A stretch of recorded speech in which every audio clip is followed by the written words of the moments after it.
raconter, rire, parler. Autant d'actions de la vie quotidienne qui peuvent paraître anodines.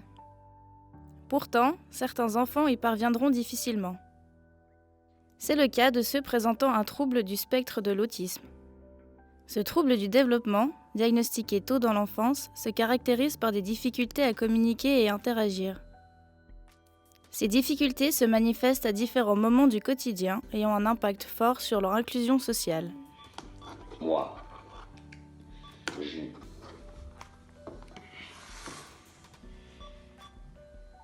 Moi. Cuillère.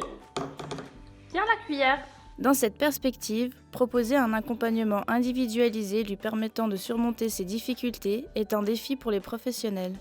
Certains outils peuvent ainsi être proposés pour faciliter le développement de la communication. C'est le cas, par exemple, des téléthèses. J'utilise la téléthèse comme outil d'aide à la communication avec des enfants ayant un trouble du spectre de l'autisme qui sont non-verbaux. Grâce à sa technologie, c'est un outil qui est équipé d'une synthèse vocale et il donne accès au langage oral. Donc c'est un outil qui est utilisé quotidiennement, qui doit être constamment accessible à l'enfant pour qu'il puisse s'exprimer du matin jusqu'au soir. Ce qui signifie que tout l'environnement social, familial, tous les intervenants sont pris dans la mise en place de la téléthèse et dans son utilisation.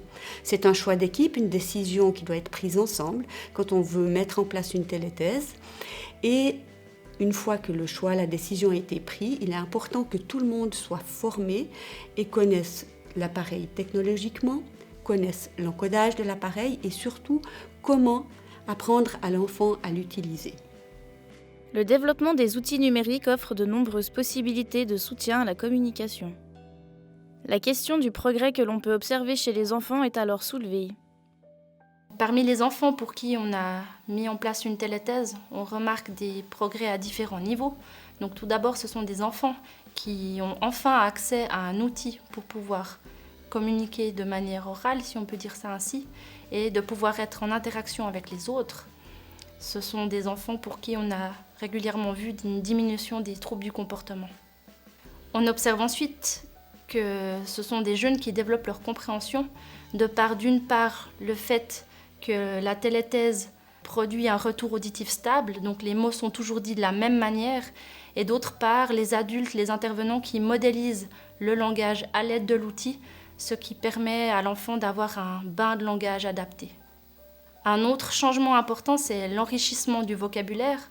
Donc à l'aide d'une téléthèse, on a un certain stock de base de vocabulaire assez riche. Par exemple, par rapport à un classeur de pictogrammes où on a beaucoup moins de vocabulaire, l'enfant ici, il peut choisir le vocabulaire qui lui est utile par rapport à ses propres besoins. C'est pas l'adulte qui définit un stock lexical de base en imaginant les besoins que pourrait avoir l'enfant. Ça, c'est du jus. Moi. Jus. Moi, jus. Oui, à toi le jus.